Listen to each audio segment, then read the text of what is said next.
Alors comment on gère la sécurité en mission humanitaire? Donc on va avoir des niveaux différents en fonction des contextes. À un contexte plus difficile, on aura des niveaux de sécurité plus hauts. Et donc la sécurité, en général, il y a une personne qui est responsable de la sécurité sur la mission. Et cette personne est en contact avec les différents acteurs.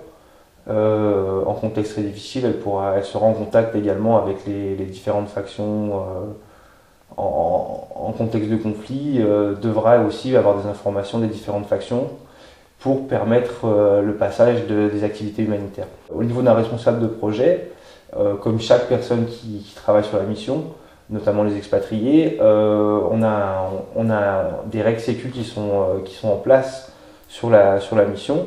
Donc ces règles, en fonction du niveau, peuvent aller de règles assez souples avec des déplacements plutôt simples et jusqu'à en contexte difficile, des déplacements donc communiqués, c'est-à-dire qu'on a toujours une radio sur nous et à chaque déplacement, on communique notre position à la base pour être repérable à tout moment en cas d'incident.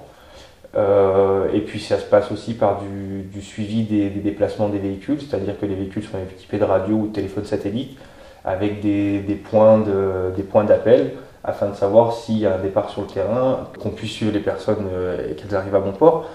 Mais en amont de ça, on a, dans des contextes très difficiles, avant un départ sur le terrain, on a des prises de contact de la part des équipes et de la personne en charge de la sécurité directement avec des points focaux sur le terrain, ce qui permet d'avoir une vision en temps réel de ce qui se passe et est-ce qu'il y a des mouvements ou des choses sur le terrain.